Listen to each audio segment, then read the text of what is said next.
నమస్తే welcome to IBTV నేను స్వాతి ముందుగా బులెటిన్లోని హెడ్లైన్స్ చూద్దాం. అహ్మదాబాద్ లోని కూలిపోయిన ఎయిర్ ఇండియా విమానంలో 242 మంది ప్రయాణికులు లండన్ కు బయలుదేరుతుండగా టేకాఫ్ లో అవాంతరం. మేఘాని నగర్ ఘేడాసర్ క్యాంప్ ప్రాంతంలో దుర్ఘటన. ఆస్తి ప్రాణ నష్టం వివరాలు ఇంకా తెలియాల్సి ఉంది. గుజరాత్ మాజీ సీఎం విజయ్ రూపానీ పరిస్థితిపై తీవ్ర ఉత్కంఠ. ఆయన బిజినెస్ క్లాస్ లో ప్రయాణిస్తున్నట్టు రికార్డుల్లో నమోదు. ఈ విషయంపై అధికారిక ప్రకటన ఇంకా వెలువడలేదు. దిగ్భ్రాంతి వ్యక్తం చేసిన మోదీ పౌర విమానయాన మంత్రి రామ్మోహన్ నాయుడుతో ఫోన్లో మాట్లాడారు. అమరావతి మహిళలపై జుగుప్సాకర వ్యాఖ్యలు. కృష్ణంరాజు కు జూన్ 26 వరకు రిమాండ్ విధించిన మంగళగిరి కోర్టు. సాక్షి టీవీ లైవ్ షోలో అమరావతి మహిళలను కించపరిచే వ్యాఖ్యలు. ఇప్పటికే రిమాండ్ లో ఉన్న కొమ్మినేని శ్రీనివాసరావు. మోదీ పాలనలో దేశం గర్వించేలా అభివృద్ధి జరిగిందన్న ఈటల. ఆర్థిక వ్యవస్థను ప్రపంచంలో 4వ స్థానానికి తెచ్చామని వ్యాఖ్య. కేంద్ర నిధులపై రాష్ట్ర ప్రభుత్వం అసత్య ప్రచారం చేస్తుందని మండిపాడు.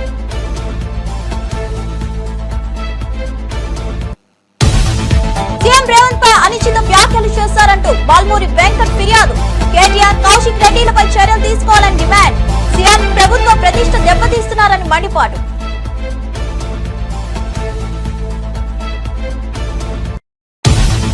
గ్రామ పంచాయతీలకు 16 నెలలుగా నిధులు అందడం లేదన్న హరీష్ రావు.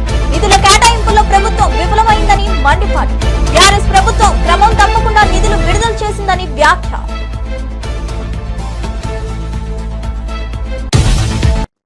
ఇక వివరాల్లోకి వెళ్దాం. గుజరాత్ రాష్ట్రంలోని అహ్మదాబాద్ నగరంలో గురువారం ఒక పెను విమాన ప్రమాదం చోటు చేసుకుంది. ఎయిర్ ఇండియాకు చెందిన విమానం టేకాఫ్ అవుతున్న సమయంలో అదుపు తప్పి కూలిపోయినట్లు ప్రాథమిక సమాచారం అందుతుంది. ఈ ఘటన స్థానిక మేఘాని నగర్ పరిధిలోని ఘేడాసర్ క్యాంప్ ప్రాంతంలో జరిగినట్లు అధికారులు తెలిపారు.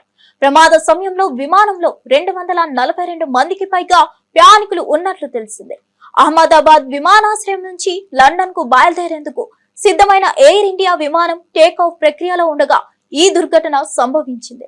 విమానం రన్వే పై నుంచి గాల్లోకి లేచే క్రమంలో సమీపంలోని చెట్టును బలంగా ఢీకొట్టినట్లు తెలుస్తోంది. దీంతో విమానం అదుపు తప్పి కూలిపోయిందని ప్రత్యక్ష సాక్షులు కొందరు చెప్పినట్లు సమాచారం.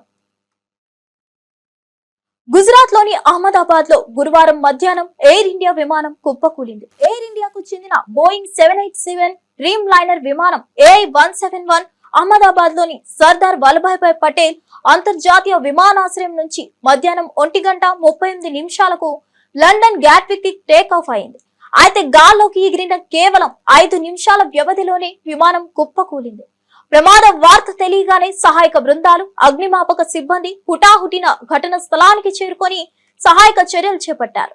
విమానం కూలిపోతున్న దృశ్యాలు కొన్ని ఆన్లైన్ లో వైరల్ అవుతున్నాయి. అవి చూపర్లను తీవ్ర భయాందోళనకు గురి చేస్తున్నాయి.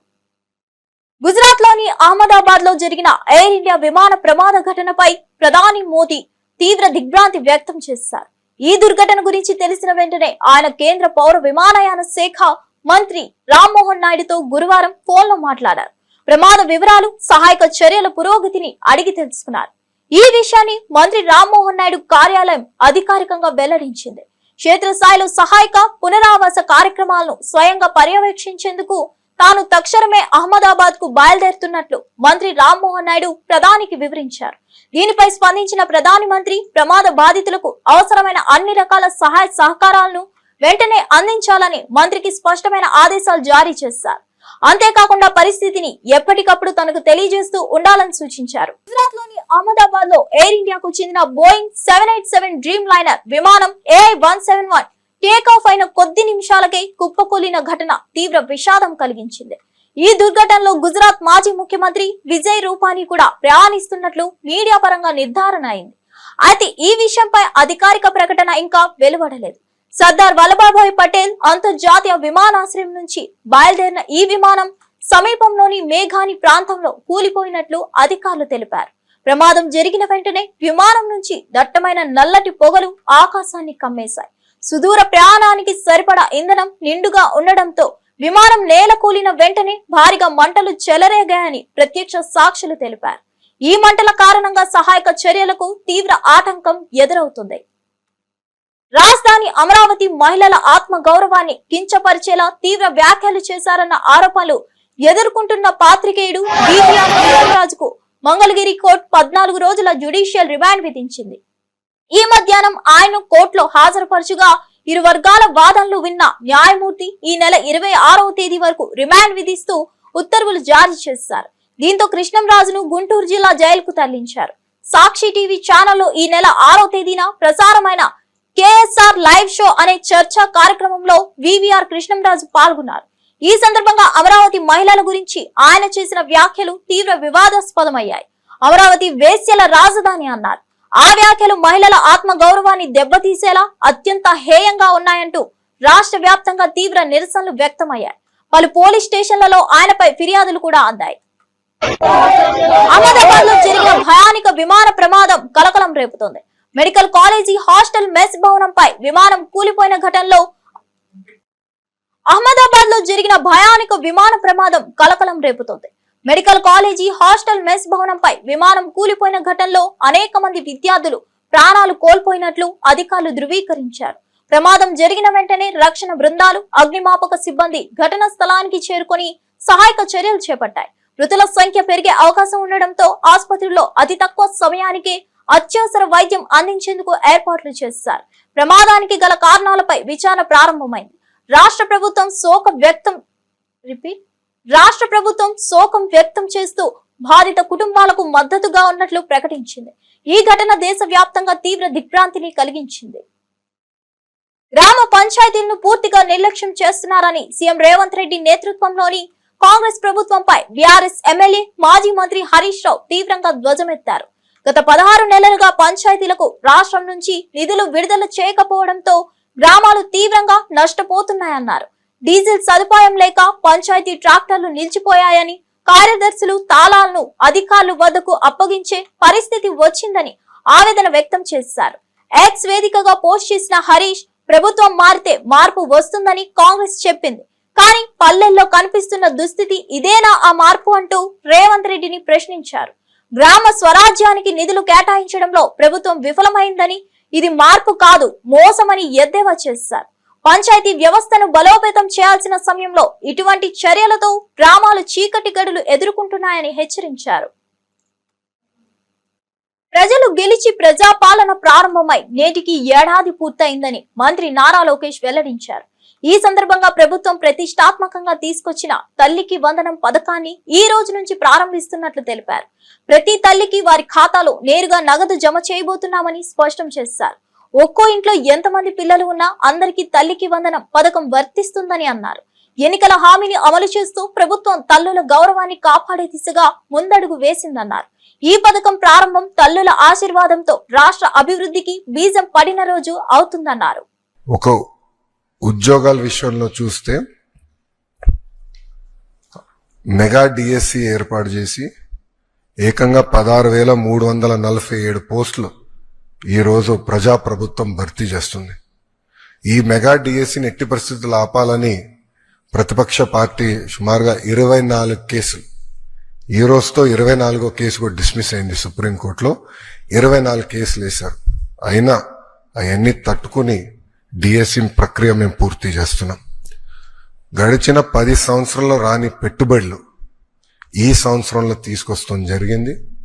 9.5 లక్షల కోట్ల పెట్టుబడి, తద్వారా 8.5 లక్షల మందికి ఉద్యోగాలు కల్పించడానికి మేము ఒప్పందాలు కుదుర్చుకున్నాం.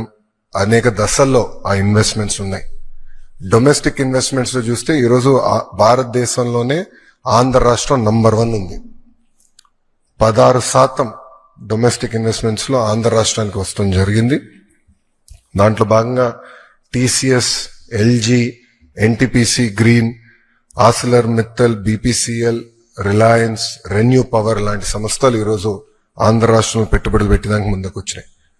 డబుల్ ఇంజిన్ సర్కార్ ఉంది కనుకనే విశాఖ స్టీల్ ప్లాంట్ కాపాడుకోగలం, రైల్వే జోన్స్ సాధించాం. అంతేకాకుండా భోగాపురం ఎయిర్పోర్ట్ పనులు కూడా వేగవంతంగా ఈరోజు జరుగుతున్నాయి. మీరు చూస్తే ప్రజాప్రభుత్వం ఏర్పడిన తర్వాత ఒక పెన్షన్లోనే భారతదేశంలో ఏ రాష్ట్రం ఇవ్వని విధంగా మేము ఇస్తున్నాం. వృద్ధులకి 1000 రూపాయలు పెంచాం, వికలాంగులకి 3000 రూపాయలు పెంచాం, బెడ్కే పరిమితం అవుతే 15,000. 8 నెలలుగా సీఎం కుర్చీపై కూర్చున్న రేవంత్ రెడ్డి రాష్ట్రానికి చేసిన సేవలు ఏమిటో ఒక్కసారి ఆత్మవిమర్శ చేసుకోవాలని మాజీ మంత్రి బీఆర్ఎస్ ఎమ్మెల్యే ప్రశాంత్ రెడ్డి కోరారు. కేసీఆర్, కేటీఆర్, హరీష్ వంటి నాయకులను జైల్లో పెట్టాలనే రాజకీయ కోపం తప్ప రాష్ట్ర అభివృద్ధి కోసం ఒక్క సూచన చేయలేదని ఆరోపించారు. బీఆర్ఎస్ పార్టీ కార్యకర్తలు, సోషల్ మీడియా వారియర్స్, దిలీప్ లాంటి ఉద్యమకారులను అరెస్ట్ చేయడమే ఒక్కటే పని అయిందని విమర్శించారు. 100 రోజుల్లో 6 గ్యారంటీలు, 420 హామీలు ఇస్తానన్నారు. ఇప్పుడు 600 రోజులు దాటినా ఒక్కటి పూర్తిగా అమలు కాలేదని విమర్శలు గుప్పించారు. ప్రజలను మభ్యపెట్టే ఉద్దేర మాటలు ఆపి పాలనపై దృష్టి పెట్టాలని సూచించారు. పాలనంటే ప్రతీకారం కాదు, ప్రజల సంక్షేమం మర్చిపోవద్దని హితవు పలికారు. ఎందుకంటే మొన్న జరిగిన ఎంపీ ఎన్నికల్లో చూసుకుంటే మల్కాజ్గిరి పార్లమెంట్ బీజేపీ అభ్యర్థి ఈటెల రాజేందర్ గారి మీద అసలు ఆ ఏరియాకి, ఆ ప్రాంతానికి సంబంధం లేనటువంటి సునీతా మహేందర్ రెడ్డి గారిని ఎక్కడి నుంచో తీసుకొచ్చి తద్వారా పరోక్షంగా బీజేపీ ఎంపీ ఈటెల రాజేందర్ గారు గెలవటానికి సహాయపడ్డది రేవంత్ రెడ్డి. అట్లనే అది వేరే పార్టీ నుంచి తీసుకొచ్చి, మళ్ళీ వేరే పార్టీ నుంచి, వేరే ప్రాంతం నుంచి తీసుకొచ్చి ఈటెల రాజేందర్ గారు బలమైన నాయకుడు, ఆయన ఎదురుగా బలహీన అంటే నా ఉద్దేశం ఆ ప్రాంతానికి సంబంధం లేని వ్యక్తిని తీసుకొచ్చి నిలబెట్టి ఆయనను గెలిపించడానికి దోహదపడ్డాడు రేవంత్ రెడ్డి. అట్లనే జీవన్ రెడ్డి గారిది కరీంనగర్ జిల్లా. ఆయన కరీంనగర్ లో బండి సంజయ్ గారి మీద పోటీ చేసే అవకాశం ఇస్తే కాంగ్రెస్ పార్టీకి బెటర్ క్యాండిడేట్. ఆయన కరీంనగర్ లో ఇవ్వకుండా అక్కడ వెల్చాల రాజేంద్రరావు గారిని, ప్రత్యక్ష రాజకీయాలతో సంబంధం లేనటువంటి వ్యక్తిని బండి సంజయ్, మరి ఆయన కూడా బలమైన నాయకుడు. ఏపీ మాజీ మంత్రి పేర్ని నాని ఆవేదనతో మీడియా మాట్లాడుతూ కూటమి మాయ మాటలతో ప్రజలను మభ్యపెట్టి అధికారంలోకి వచ్చారని విమర్శించారు. జగన్ జెండా మోసిన కార్యకర్తల ఇంట్లో జువ్వలు, టపాసులు కాల్చి ఇంట్లో వేసి మానసిక ఆనందం పొందారు. అలాగే కార్యకర్తల ఇంట్లో పూల కుండీలను బద్దలు కొట్టడం, కార్యకర్తలపై భౌతిక దాడులకు దిగడం చేశారని ఆరోపించారు. చంద్రబాబు ప్రమాణ స్వీకారం ఆలస్యం కావడానికి మధ్యలో వైఎస్ఆర్సీపీ కార్యకర్తలపై దాడులే ప్రధాన కారణమని నాని పేర్కొన్నారు. పార్టీ కోసం పనిచేసిన వాళ్ళపై అక్రమ కేసులు పెడుతున్నారని, కాకాని గోవర్ధన్, కొడాల నాని, తాను ఇలా చాలా మంది నేతలపై తప్పుడు ఆరోపణలు మోపుతున్నారని అన్నారు. మంత్రికి తెలుసు, ఆ రోజు ఫోటోకి మాత్రం స్వచ్ఛ భారత్ అని చెప్పని వచ్చి ఫోటో దిగి ఆ రోజున ఆ గోడౌన్లు ఖాళీ చేయండి అని చెప్పని చంద్రబాబు చెప్పటం, వెంటనే వాళ్ళు శరవేగంగా దాంట్లో ఉన్న సరుకు అంతా కూడా బయటికి తోలుకునే పనిలో ఉన్నప్పుడు ఒక రోజు వచ్చాడు. సార్ షార్టేజ్ కనపడుతున్నాడు. షార్టేజ్ ఎందుకే అని చెప్పని గట్టిగా అరిచాను, ఎందుకు వస్తుంది షార్టేజ్ అయ్యి. సరే వెంటనే నాకు ఈ వ్యవహారం మీద పెద్ద అనుభవం లేక ఒక రైస్ మిల్లర్ని పిలిచి తీసుకునేది మొత్తం బస్తాలన్నీ లెక్కెట్టించాం. తేడా కనపడుతుంది, బాగా అందరిని తిట్టి. రెండోది ఏంటంటే దాంట్లో నేను పెట్టుకున్నది ఎవరినాయా అంటే నేనెవరిని ఉద్యోగానికి పిలిచిపెట్టల. ఒక ఆయన ఇక్కడే ఉన్నాడు, ఈ పేట ఆయన ఇబ్బందుల్లో ఉంటే ఓ రోజు వస్తే సరే అక్కడికి వెళ్ళి పనిచేయమని చెప్పాను. ఇంకొక ఆయన వేముల గాంధీ గారు, ఆయనకి 2 కిడ్నీలు చెడిపోయి సాగు బతుకుల్లోంచి బయటకు వచ్చి ఇల్లుకి ఇబ్బందిగా ఉందని నాకు కవర్ చేస్తే వాళ్ళ మనవరాలని దాంట్లో పనిచేయమని చెప్పాను. నాకు అవసరం ఉండి కాదు, జీతం ఇవ్వటం కోసం. నేను పెట్టుకున్నది వీళ్ళని, ఏ రోజు దాంట్లోకి వెళ్ళేవాడిని కాదు. అసలు అయిపోయింది. ఆ డిపార్ట్మెంట్లో షార్టేజ్ కనపడింది, వచ్చాడు, మనకు కూడా షార్టేజ్ తేడా కనపడింది. ఇతని మీద నాకు నమ్మకం, ఎందుకంటే దగ్గర మీ అందరికీ తెలుసు 2015లోనో ఇప్పుడు వచ్చాడు. 15లో ఆంధ్రప్రదేశ్ లో కూటమి ప్రభుత్వం అధికారంలోకి వచ్చి ఏడాది పూర్తి కావడంతో వైఎస్ఆర్సీపీ స్పందనగా విమర్శలతో కూడిన పుస్తకాన్ని విడుదల చేసింది. తాడేపల్లిలోని వైఎస్ఆర్సీపీ కేంద్ర కార్యాలయంలో జరిగిన ఈ కార్యక్రమంలో party state coordinator Sajjala Ramakrishna Reddy పుస్తకాన్ని ఆవిష్కరించారు. జగన్ అంటే నమ్మకం, చంద్రబాబు అంటే మోసం అనే శీర్షికతో ఈ పుస్తకం విడుదలైంది. ఈ కార్యక్రమంలో మాజీ మంత్రులు అంబటి రాంబాబు, విడుదల రజనీతో పాటు పలువురు ముఖ్య నేతలు పాల్గొన్నారు. పుస్తకం ఆవిష్కరణ సందర్భంగా సజ్జల మాట్లాడుతూ, గత ఏడాది 3 పార్టీల కలయికగా ఏర్పడిన కూటమి ప్రభుత్వం అధికారంలోకి వచ్చింది. కానీ ఇప్పటి వరకు ఒక్క హామీని కూడా అమలు చేయలేకపోయారు. ప్రజల గొంతు వినకుండా రాజ్యాంగాన్ని విరుద్ధంగా ఉపయోగించి పాలన చేస్తున్నారని ఆరోపించారు. ఈరోజు కూటమి ప్రభుత్వం చంద్రబాబు నాయుడు గారి నేతృత్వంలో ప్రమాణ స్వీకారం చేసింది. అది జరిగి ఈరోజుకు ఏడాది. బహుశా సాధారణంగా ఒక ప్రభుత్వం తర్వాత ఒక ప్రభుత్వం వచ్చినప్పుడు కొద్దిగా తేడాలు అటు ఇటుతో ప్రభుత్వం అనేది ఒక మామూలు దీనిగా జరుగుతూ ఉంటుంది. పాలనా వ్యవహారాలు. కానీ 2019-24 మధ్య ఇంతే ల్యాండ్ స్లైడ్ విక్టరీతో, ఇంతకంటే ఎక్కువ, ఎందుకంటే ఒకే పార్టీ ఒక సింగిల్ పార్టీగా వైఎస్ఆర్సీపీ పోటీ చేసి ఆ రోజు 151 సీట్లతో గెలిచినప్పుడు ఇదే రకంగా ఒక ఘనమైన విజయంతో 19లో పాలన మొదలుపెట్టారు జగన్మోహన్ రెడ్డి గారు.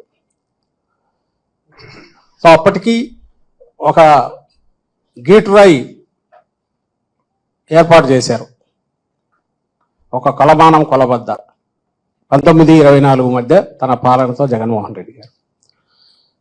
24 అంటే ఏడాది క్రితం చంద్రబాబు నాయుడు గారు మళ్ళీ అధికారంలోకి వచ్చారు. 3 పార్టీలు కలిసి భారీ మెజారిటీతో, అత్యంత భారీ మెజారిటీతో అధికారంలోకి వచ్చాడు. 3 పార్టీలు కలిసి. అప్పటి నుంచి ఈ సంవత్సరం అయింది. ఇప్పుడు సహజంగానే జగన్మోహన్ రెడ్డి గారి పాలనలో తొలి ఏడాది, చంద్రబాబు నాయుడు గారి పాలనలో తొలి ఏడాది ఎట్లుంటుంది అనేది కంపారిజన్ రాష్ట్ర ప్రజలందరూ గమనిస్తున్నారు. మేధావులు, విశ్లేషకులు కూడా దాన్ని అనలైజ్ చేస్తున్నారు.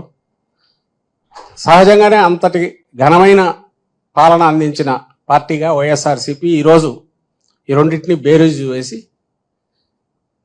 ఇది వాస్తవ చిత్రం అని చూపే ప్రయత్నం చేసింది. అందులో భాగంగానే జూన్ 4న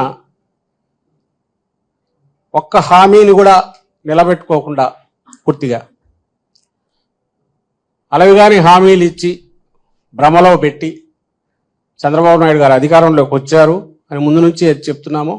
ఆచరణలో అదే జరగడం, పైగా ఎక్కడ గొంతు పెగలకుండా, నోరెత్తకుండా, క్వశ్చన్ చేయకుండా అన్ని గొంతుకలను రెడ్ బుక్ పాలన పేరుతో, రాజ్యాంగం పేరుతో తొక్కి పెట్టడం, ఈ రెండు. దాంతోపాటు ఆ మాట అనంతపురం జిల్లా రామగిరిలో మైనర్ బాలికపై జరిగిన లైంగిక దాడి కేసు రాష్ట్ర వ్యాప్తంగా కలకలం రేపుతోంది. ఈ కేసు తీవ్రతను దృష్టిలో ఉంచుకొని మహిళా కమిషన్ చైర్పర్సన్ రాయపాటి శైలజ ఘటనా ప్రాంతానికి సందర్శించారు. ఆమె మాట్లాడుతూ, గత 2 సంవత్సరాలుగా ఓ మైనర్ బాలికపై లైంగిక దాడులు జరుగుతున్నాయని విచారకరమైన విషయాన్ని వెల్లడించారు. ఈ సందర్భంగా కాలం బాగోలేదు, అమ్మాయిలు జాగ్రత్తగా ఉండాలి, ఏవైనా అనుమానాలు ఉంటే తల్లిదండ్రులకు చెప్పాలి అంటూ ఆమె సూచనలు చేశారు. అయితే తన ప్రసంగంలో మైనర్ బాలిక పేరు బయటపెట్టిన శైలజ అది పొరపాటుగా జరిగిందని క్షమాపణ తెలిపారు. కానీ ఆమె వ్యాఖ్యలు సుప్రీంకోర్టు నిబంధనలకు విరుద్ధంగా ఉండడంతో వివాదం చెలరేగింది. అది కాదు, ఆ అమ్మాయి నాకు తెలిసి 3rd వెళ్ళిపోయింది కాబట్టి పోస్ట్ మార్టం రిపోర్ట్ ప్రకారం 7th దొరికింది. పోస్ట్ మార్టం చేశాక 3-4 days అయి ఉంటుంది incident జరిగంటే, approximately 4th or 5th అయి ఉంటుంది ఇన్సిడెంట్ జరిగి అమ్మాయిని అలా అంటే నేచర్ బయట అలా వదిలేసి ఉంది కాబట్టి ఆ సన్నుకు కానివ్వండి లేకపోతే పురుగులకు కానీ ఆ బ్లడ్ బయటకు వచ్చి కావటం వల్ల చాలా క్రూరంగా అతను అమ్మాయిని రాయితో కొట్టడం కానివ్వండి, బాటిల్ అంటే చెప్పచ్చో లేదో నాకు తెలియదు కానీ చాలా ఇదిగా చేశాడు. సో హెడ్ ఇంజరీ అయ్యి ఆ బ్లడ్ అంతా బయటకు వచ్చి అది 3-4 days అంటే అది కలర్ మారుతుంటది కదా, అంతా నల్లగా అయిపోయి, సో కరెక్ట్ గా వాళ్ళు దగ్గరికి వెళ్ళి చూడకుండా ఏదో ఇలా చేసేసని ఇవ్వటం వల్ల ఆ రిపోర్ట్ వల్ల ఐ థింక్ ఆయన మీద యాక్షన్ తీసుకున్నారు. ఎందుకంటే ఇన్వెస్టిగేషన్ పోస్ట్ డెత్ సరిగ్గా బయటికి వెళ్ళలేదని. సో బట్ పోలీసుల ప్రకారం వాళ్ళ ఎఫ్ఐఆర్ కాపీ 4th రిజిస్టర్ చేశారు. వెంటనే అక్యూజ్డ్ ని కూడా వాళ్ళు ఇది తీసుకొని కేసు ఆల్రెడీ రిమాండ్ పంపించారు. నెక్స్ట్ సత్యసాయి జిల్లాలో జరిగిన ఇన్సిడెంట్, అది అంటే తను ఇప్పుడు ఇక్కడ ఉంది కాబట్టి, అనంతపూర్ హాస్పిటల్ ఉంది కాబట్టి సో ఇక్కడ మాట్లాడాల్సి వస్తుంది. తంది అంటే ఆడపిల్లలు ఇందాక అనుకున్నాం కదా, ఆర్థికంగా తక్కువగా ఉన్నా లేకపోతే అమ్మ ఒంటరిదైనా కూడా మెయిన్ అలాంటి ప్రధాని మంత్రి నరేంద్ర మోదీ నాయకత్వంలోని కేంద్ర ప్రభుత్వం గత 11 సంవత్సరాలుగా సాగిస్తున్న సుపరిపాలన ప్రతి భారత పౌరుడు గర్వపడేలా ఉందని మల్కాజ్గిరి పార్లమెంట్ సభ్యులు ఈటెల రాజేందర్ అన్నారు. సామీర్పేటలోని ఆయన నివాసంలో ఏర్పాటు చేసిన మీడియా సమావేశంలో ఈటెల మాట్లాడుతూ 2014కు ముందు దేశ ఆర్థిక పరిస్థితి అత్యంత దయానీయంగా ఉండేదని, దేశాభివృద్ధి బీజేపీతోనే సాధ్యమని ప్రజలు నమ్మి అధికారం అప్పగించారని, ఆ నమ్మకాన్ని నిలబెట్టుకున్నామని ఆయన పేర్కొన్నారు. PMGSY కింద రోడ్లు ఇచ్చేటువంటి ఆనవాయితీ వాజ్పేయి గారు స్టార్ట్ చేసింది. వారు స్టార్ట్ చేస్తే దాదాపు ఈ రాష్ట్రంలో కూడా 5,000 కోట్ల రూపాయలతో ప్రతి గ్రామానికి డాంబర్ రోడ్డు ఫెసిలిటీ అందించినటువంటి ప్రభుత్వం భారత ప్రభుత్వం. చెప్పుకోకపోతే చాలా ఉన్నాయి, కానీ ఇక్కడి ప్రభుత్వం మాత్రం కళ్ళుండి చూడలేని కబోతుల్లాగా విమర్శించడమే ఎజెండాగా పెట్టుకొని బుద్ధి దేశంతో రాష్ట్రానికి ఏమిచ్చింది సెంటర్ అని చెప్పి మాట్లాడుతూ ఉన్నారు. అవన్నీ లెక్కలు ఈ కేంద్ర ప్రభుత్వం 11 సంవత్సరాల కాలంలో ఏం అందించిందో దేశానికి అవి మీకు వాట్సాప్లో పెడతాం. స్టాటిస్టిక్స్ 11 సంవత్సరాల కాలంలో ఈ రాష్ట్రానికి భారతీయ జనతా పార్టీ కేంద్రంలో అధికారం నుండి ఏం అందించిందో తప్పకుండా మీకు ఆ స్టాటిస్టిక్స్ పెడతాం. మచ్చుకు ఇవాళ వీళ్ళకు కూట్ల రాయి తీయలేనోడు ఏట్ల రాయి తీసినట్టుగా ఇక్కడ ప్రజలు అధికారాన్ని కట్టబెడితే గతంలో ప్రభుత్వంలో అసహించుకోబడి రద్దు ఈ ప్రభుత్వం అని చెప్పి ఇలా ఏరి కోడి బొమ్మబెట్టింది. ఇవాళ ఇప్పుడున్న ఈ ప్రభుత్వం రేవంత్ రెడ్డి గారి నాయకత్వంలో 10-12 నెలలకే ప్రజల చేత అసహించుకోబడి ఇంకా ఈ పార్టీ వద్దు అనేటువంటి స్థాయికి పోవడమే కాకుండా చివరి గ్రామీణ ప్రాంతాల్లో, పట్టణ ప్రాంతాల్లో ఛాయ తాగే కాడ, పాన్ డబ్బాల కాడ మాట్లాడుకున్న మాట ఏంటంటే, ప్రజలు మాట్లాడుకునేది వేరు, స్వయంగా కాంగ్రెస్ పార్టీ కార్యకర్తలు నాయకులు మాట్లాడుకున్న మాట ఏంటంటే 20 ఏళ్ళ దాకా కాంగ్రెస్ పార్టీకి ఓటేసే పరిస్థితి లేదు, అట్లాంటి పరిస్థితి తెచ్చుకున్న పరిస్థితి. ఫైనాన్స్ డిపార్ట్మెంట్ పోతే అనకాపల్లి జిల్లా అచ్యుతాపురంలో యోగాంధ్ర కార్యక్రమాన్ని వైభవంగా నిర్వహించారు. ఈ కార్యక్రమంలో వేలాది మంది ప్రజలు ఉత్సాహంగా పాల్గొని యోగాసనాలు వేశారు. హోంమంత్రి Tangella Anitha, MP CM Ramesh, TDP senior నేత బండారు సత్యనారాయణమూర్తి ఈ కార్యక్రమానికి హాజరై ప్రజలతో కలిసి యోగాసనాల్లో పాల్గొన్నారు. ఆరోగ్యంపై అవగాహన కల్పించే ఈ కార్యక్రమం పట్ల యువతలో ఆసక్తి పెరిగింది. యోగా ద్వారా శారీరక, మానసిక ఆరోగ్యం మెరుగవుతుందని నేతలు ఈ సందర్భంగా తెలియజేశారు. యోగాంధ్ర ద్వారా ఆరోగ్యవంతమైన ఆంధ్రప్రదేశ్ కు దారి తీసే ప్రక్రియ కొనసాగుతుందని నిర్వాహకులు తెలిపారు.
నగరంలో మరోసారి భారీ వర్షం బీభత్సం సృష్టించింది.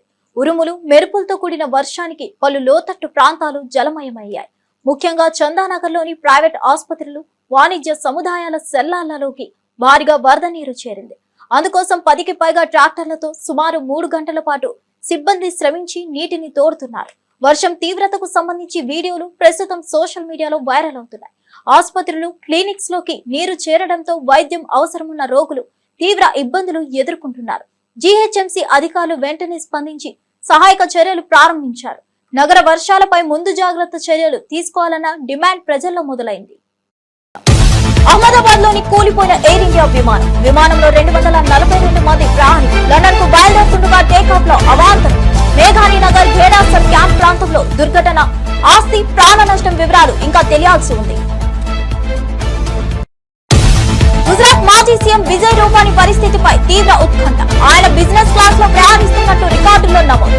ఈ విషయంపై అధికారిక ప్రకటన ఇంకా వెలువడలేదు. దిగ్భ్రాంతి వ్యక్తం చేసిన మోదీ పౌర విమానయాన మంత్రి రామ్మోహన్ నాయుడు తో ఫోన్ లో మాట్లాడారు. అమరావతి మహిళలపై జిగుప్సాగర వ్యాఖ్యలు. కృష్ణంరాజు కు జూన్ 26 వరకు రిమాండ్ విధించిన మంగళగిరి కోర్టు. సాక్షి టీవీ లైవ్ షోలో అమరావతి మహిళలను కించపరిచే వ్యాఖ్యలు. ఇప్పటికే రిమాండ్ లో ఉన్న కొమ్మినేని శ్రీనివాసరావు. మోదీ పాలనలో దేశం గర్వించేలా అభివృద్ధి జరిగిందన్న ఈటెల. ఆర్థిక వ్యవస్థను ప్రపంచంలో 4వ స్థానానికి తెచ్చామని వ్యాఖ్య. కేంద్ర నిధులపై రాష్ట్ర ప్రభుత్వం అసత్య ప్రచారం చేస్తుందని మండిపాడు.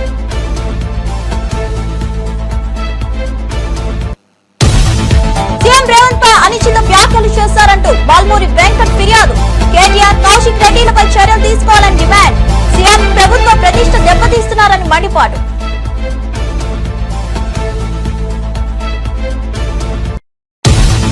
గ్రామ పంచాయతీలకు 16 నెలలుగా నిధులు అందడం లేదన్న హరీష్ రావు.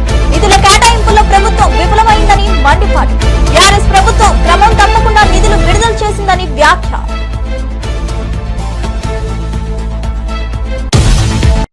ఇవన్నీ బులెటిన్ విశేషాలు. మరో బులెటిన్ తో మళ్ళీ కలుద్దాం.